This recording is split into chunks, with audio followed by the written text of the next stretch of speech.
Sex Education might be one of the best teen dramas of all time.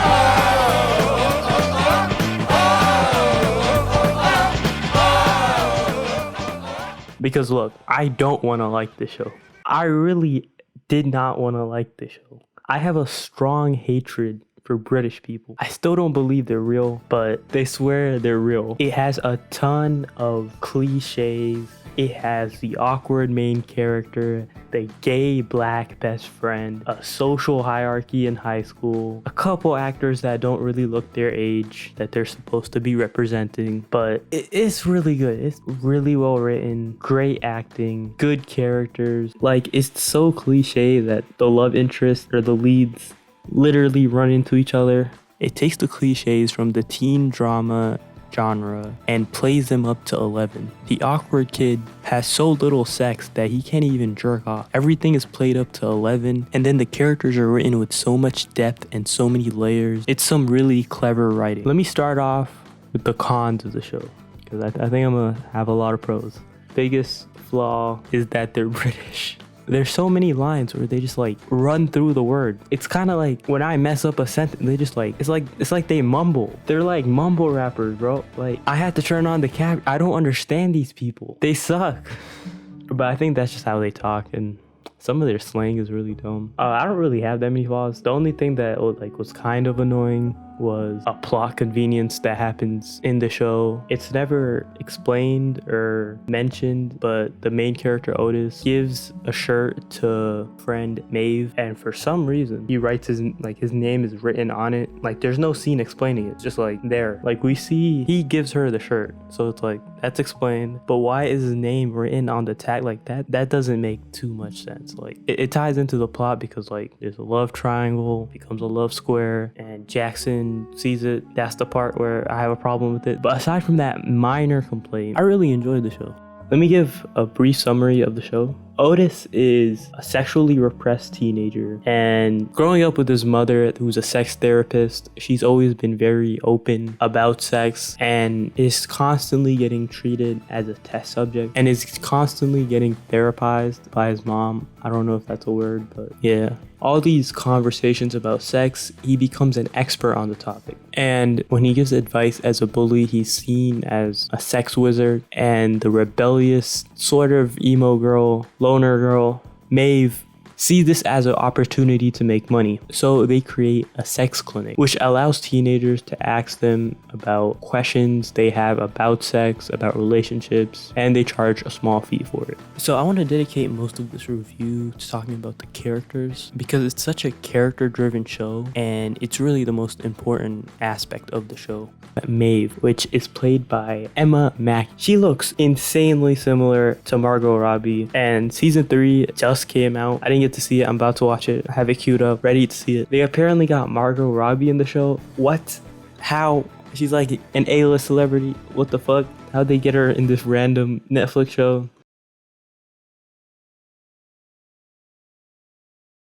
Anyways, her character she's essentially a rebellious feminist. She's a loner girl. She really likes to be by herself and stuff. However, when the jock-esque character sees her and does a big, bold, grand gesture, she finally gets to feel special, as she really wants to be deep down. Maeve is a poor hillbilly girl, kind of, I guess.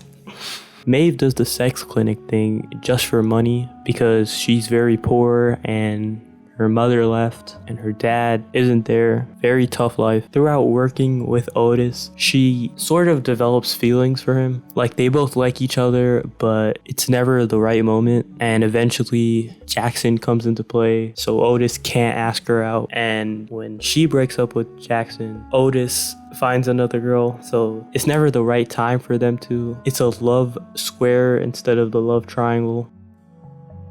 Maeve's depth comes from her allowing people to come in. She starts to show off having like no friends, sort of has a friends with benefits situation, and once he starts to like her and tries to learn stuff about her and tries to take things to the next level, immediately she starts closing him out, and throughout the show it's done really well. She just naturally is sort of forced to let people in and stop seeing people as just opportunities, seeing the good in people. Speaking of Jackson, he's the jock type, but he's not really presented as a bully. He is the best swimmer that the school has, and they all see him as just a swimmer. And like his mom is like really on him about waking up like really early in the morning to exercise, eating right, doing all that stuff, but he doesn't even like all that stuff, and he's just doing it just to please his parents. Hey, just saying, you know, white mom forced to do things against his will. I'm just saying, hey, you're thinking it, I'm not saying it. All right. Even some of the side characters are pretty good. I mean, there was one that I didn't like the sex teacher or the sex ed teacher or whatever. He did have one funny scene, so I'll give him that. See me after. If you haven't seen the show, that probably looks pretty wild. It's also a very funny show. Just like overall. J-Dog! It's O'Town! That's gotta be racist. There's no way. Moving on to the next character, Eric. At first, he's presented as just another gay black best friend character, but he actually has his own depth and his own story. I'm not gonna get into it because like I really want people to see it for the first time. It's really well done. I mean, like I watch these type of videos all the time, like these movie videos or these TV film videos, whatever. And they always say like spoiler or whatever, and I still watch it. I promise, there's depth to it. I promise. I promise it's good. I promise. The next character we have Otis's mother. She's pretty wild. The storyline she gets is pretty wild as well. Like a handyman comes over to fix the sink, and eventually they end up having sex. And then another thing that happens in the show is that in a weird way, oh yeah, this guy's name is Jacob. I don't think I'm saying that right, but he essentially becomes a stepdad. He doesn't actually become a stepdad to Otis, but the relationship is essentially as that of a stepdad. He kind of falls in love with what would be his stepsister. Like, yo, they give her the wildest storylines, but she has depth. In the beginning of the show, she's kind of a demon. She's taking advantage of certain people. Like this one guy has mommy issues and like constantly has sex with random guys. So she's kind of like a demon, a sexual demon. But throughout the show, she has an actual arc and becomes more monogamous. There's actually an incredible scene where she projects like crazy to Jacob, where she mischaracterizes him as a player that constantly has sex with all the clients that he fixes their sinks or whatever. But he says that his wife died and she was the first person he had sex with, and he became an alcoholic. She feels really bad about it, and it does a good job of like humbling her. It's a very good show all around. I focused a lot on the characters because the show is all about the characters, and that's a really good thing to have your show just like obsessing over incredible characters. There's also Adam, he's the bully character, and he has a really big dick. It's a big problem. I wish I could be a normal kid with a normal dick.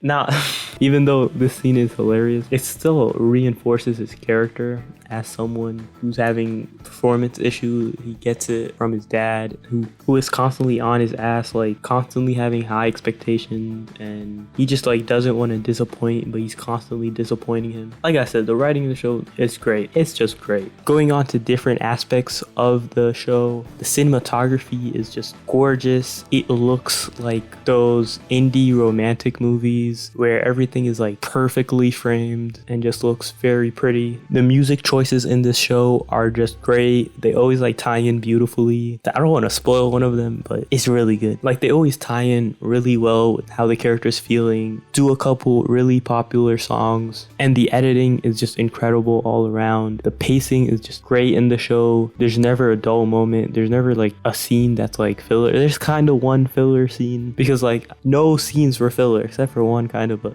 we'll let it slide. But yeah, as you can tell, I really enjoyed the show. I thought it was really cool. I can't wait for season 3. And yeah, those were my thoughts. If you didn't like the video, dislike it. If you liked the video, like it. If you really liked the video, subscribe. Comment down below if you have any thoughts and opinions. Follow me on